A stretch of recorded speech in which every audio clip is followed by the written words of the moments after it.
So you've bought yourself a gold mine. Congratulations. You are now the proud owner of a hillside in Northern California that a very enthusiastic man with a sample bag swore contains gold. He showed you the flakes. He showed you the assay report. He shook your hand, took your money, and vanished into Sacramento before the ink dried.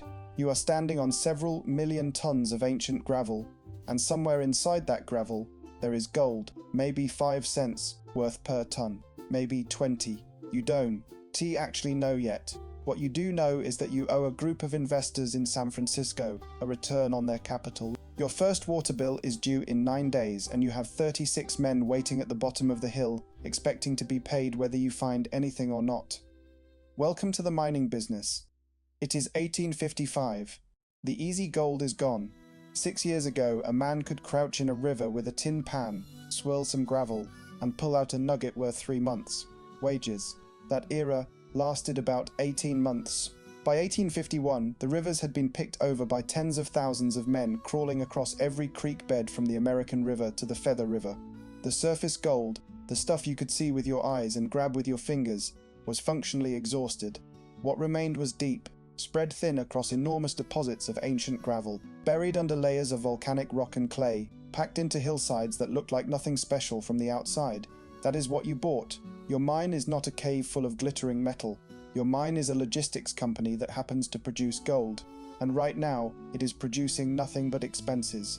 Let's start with what you actually need to make this work. The gold in your hillside exists as microscopic flakes and dusts scattered through compacted gravel. The concentration is measured in cents per cubic yard. A decent claim might run 15 to 20 cents of gold per yard of gravel. A great one might hit 50 cents. A legendary one, and you will hear stories about these every single night in camp, might go over $1. Your seller told you the ground runs 30 cents. You ran a few test samples yourself and got numbers between 8 and 22 cents. You averaged them, got optimistic, told your investors it was probably 25, and proceeded to build your entire financial plan on that number. This is the first mistake almost everyone makes, because the gold doesn't care about your average. It sits in streaks and pockets. You can wash 100 yards of gravel and get almost nothing, then hit a narrow pay channel and pull out 6 ounces in an afternoon. The problem is you don't know where the channel is, you just know it is in there somewhere, probably. So you need volume, you need to move staggering, almost incomprehensible amounts of dirt, not with shovels, not with pans. You need water, pressurized water, thousands of gallons per minute, fired through an iron nozzle at the face of the hillside until the gravel collapses in sheets and flows downhill through a series of wooden sluice boxes lined with mercury-coated copper plates. The water does the digging, the sluice does the sorting. The mercury grabs the gold. You just stand there, writing checks. The water is the single largest expense you will ever face, and it will define whether you survive or go bankrupt. There is no municipal water supply. There are no pumps powerful enough to matter. The water comes from rivers and snowmelt high in the Sierras, and it reaches your mine through a system of hand-dug ditches. Wooden flumes nailed to the sides of cliffs, and iron pipes running down steep grades to build pressure. These ditch systems stretch for miles. Some of them run 40, 50, 60 miles from source to mine. You did not build them. Private water companies built them, and they will charge you for every inch of water that flows through their flumes. The going rate fluctuates, but you can expect to pay somewhere between 25 cents and $1 per minutes inch per day. You need between 30 and 60 inches to run a single monitor. That is the nozzle, the big iron cannon that blasts your hillside apart. If you're running 2 monitors, double it. If it is a dry summer and the ditches run low, the price goes up. If your neighbor outbids you, you sit idle.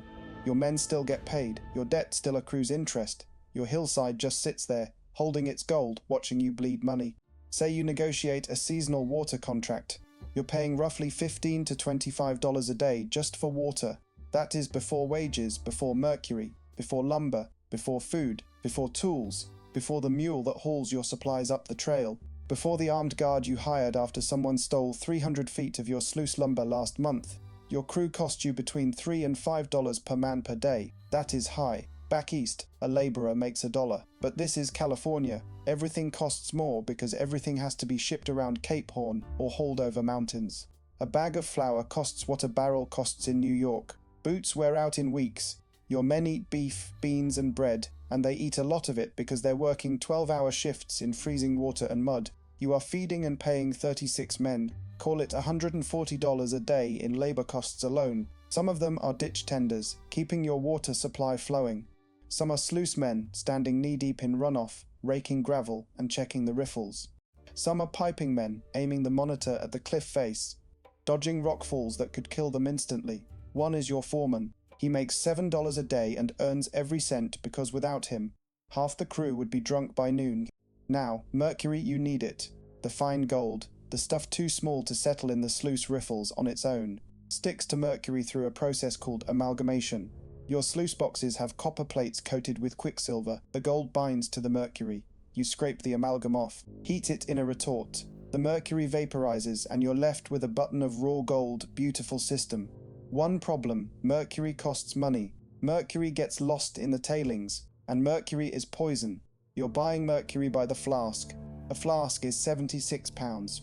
It costs somewhere around $50 to $80 depending on the supply from the Almaden mines, or the new Almaden mine down near San Jose. You lose mercury constantly. It escapes into the tailings. It rolls into cracks. It gets washed downstream with the waste gravel. Some operations lose 10 to 30% of their mercury every season.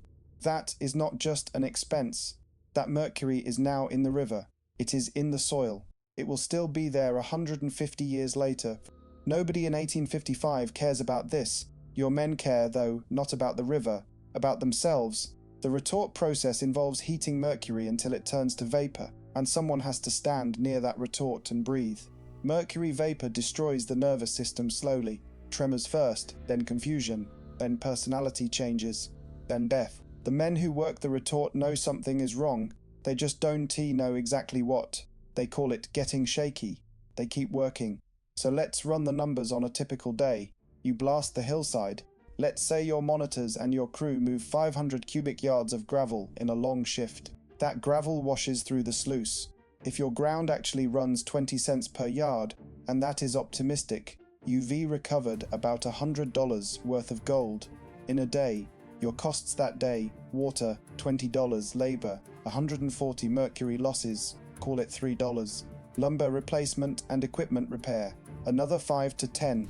Food and supplies, 15 miscellaneous expenses, mule feed, candles, blasting powder, another 5. You just spent roughly $190 to recover $100 in gold. You are losing $90 a day. This is the part where most people reading a history book think the mine owner was stupid. He wasn't. He was trapped. The only way out of that math is volume. If you can move 2,000 yards a day instead of 500, and if the grade holds, you are pulling $400 a day against costs that don't scale linearly. Your water bill goes up, but your foreman still costs $7. You still need the same camp cook. The mule eats the same amount of hay. The economics of hydraulic mining only work at scale. You don't need better gold. You need a bigger cannon and more water. So you go back to your investors. You explain the situation. You request additional capital to build a larger reservoir. Add a second monitor. Extend your sluice run to capture more fine gold. They ask how the first season went. You tell them the truth. You found gold. The ground is proven. You just need more capacity. This is not even a lie. It is just not the whole story. They put in more money. You sign notes at 2% per month. That is 24% annual interest. In San Francisco in the 1850s. This is considered reasonable. You build, you expand, you hire more men. The second season starts. You're now moving 1,200 yards a day. The grade comes in at 16 cents per yard, not 20, not 25, 16. The seller's original assay was generous. Your test samples were skewed by one lucky pocket. The actual average across tens of thousands of yards settles at 16 cents. You're now pulling about $192 a day in gold. Your expanded operation costs about $220. You're still losing money, less money, but still losing. And here is what kills you. Not the grade, not the water, not the mercury. It is the calendar. Hydraulic mining is seasonal. You can only operate when there is water and the ditches run dry by late summer. In a good year you get 5 or 6 months of washing. In a drought year 3, your fixed costs, the debt, the equipment maintenance, the watchman, the legal fees, Run 12 months. You make gold for 5 months and pay bills for 12. I haven't even mentioned the lawyers yet. Your mine produces gold. It also produces waste, enormous quantities of waste. The gravel you wash doesn't disappear. It flows downstream. Thousands of tons of sediment, mud, rocks, and mercury-laced runoff pour into the creeks, then into the rivers, then into the valleys below. The Yuba River, the Bear River, the American River, they are filling up. The riverbeds are rising. Farmland in the Sacramento Valley is being buried under mining debris. Orchards vanish. Fields flood. Towns that never asked for any of this are watching muddy sludge creep across their property. The farmers are angry, they organize. They sue. And they have a point. The farms were there first. The rivers were navigable before your operation turned them into mud chutes. The legal argument is straightforward. You are destroying their property.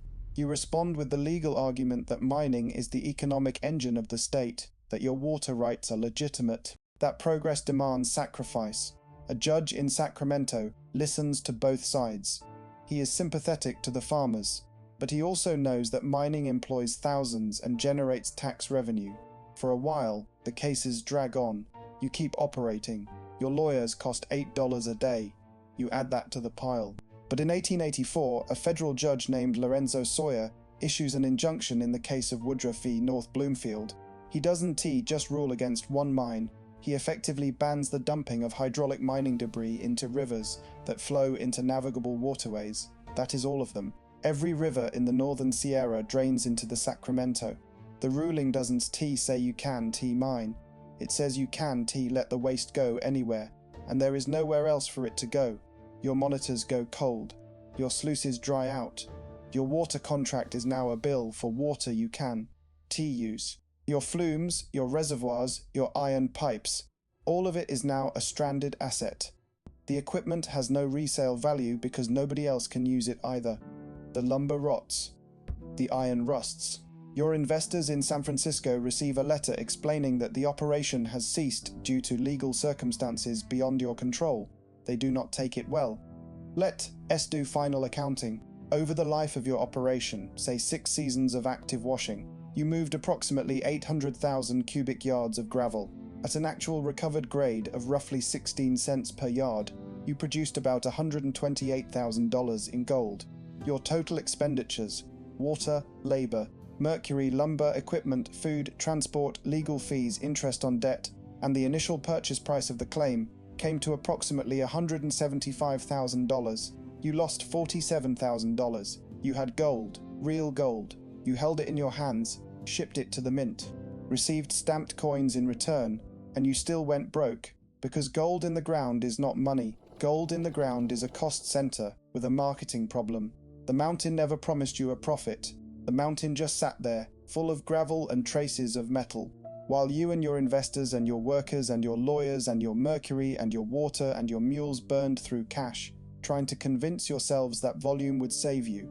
The farms downstream, buried in your tailings, are still recovering the soil. The mercury you washed into the rivers is still in the sediment. The ditch companies sold their water to the farms that replaced you. The investors wrote off the loss and moved on to railroad stocks. And somewhere in a courthouse in Sacramento, there is a dusty file with your name on it, recording the exact dollar amount of your failure, notarized and final, next to a claim map showing a hillside that technically still contains gold. It just costs more to get out than it